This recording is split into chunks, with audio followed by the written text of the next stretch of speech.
आध्यात्मिक गुरु प्रेमानंद महाराज गत किछि वर्ष हेला बेस लोकप्रियता हासिल करिसेंती। निजर प्रवचन तथा कथा माध्यम देशर कोण अनुकोण स्वतंत्र परिचय सृष्टि कर पारिछंती। मथुरा वृंदावनर प्रेमानंद महाराजंक आशीर्वाद नेबा पाई अनेक लोकप्रिय चेहरा पहुंची जाउछंती। सेलिब्रिटींक ठारू आरंभ करी क्रीड़ाविद पर्यंत आउ राजनैतिक व्यक्तिविशेषों ठारू आरंभ करी विभिन्न क्षेत्र में काम करुवा कर्मचारी समस्ते सेठाकु जाउथबा देखिबाकु मिलुछि। प्रेमानंद महाराज को नहीं अनेक समय अनेक चर्चा होता है। अनेक लोक प्रेमानंद महाराज को संपत्ति बाबद रे जानिबाकु खूब इच्छा प्रकाश करथांती। प्रेमानंद महाराज को केते संपत्ति रहिछि, की गाड़ी रखिछंती, केउठी केउठी घर रहिछि, ए तमाम प्रश्न सोशल मीडिया रे देखिबाकु मिलुछि।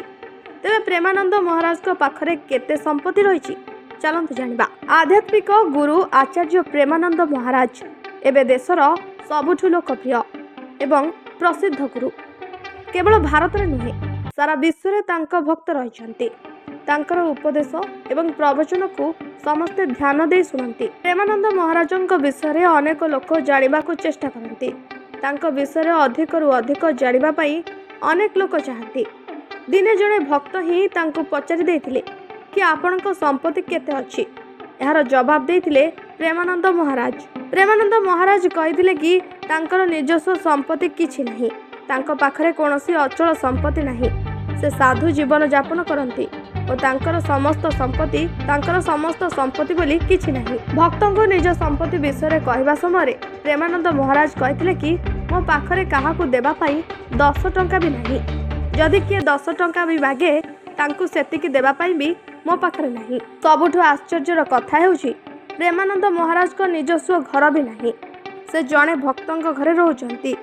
सेठरे तांकर देखाशुना करबा पई किछि अनुगामी अछंती। एपरिक बिजुली बिल भी तांको भक्त ही दियंती। अनेक समय प्रेमानंद महाराज को दामी कार रे जाउथबार देखिबाकु मिले, किंतु तांकर कहवा कथा जे तांकर निजस्व कार नुहे, कार तांको भक्तंकर। से केवल जीवा आसीबा करबा पई भक्तंक कार व्यवहार करती। आध्यात्मिक गुरु प्रेमानंद महाराज को कहवा कथा जे तांको पाखरे निजर मोबाइल फोन भी नहीं, एपरिकी तांको मोबाइल चलाइबा मध्य आसे नहीं।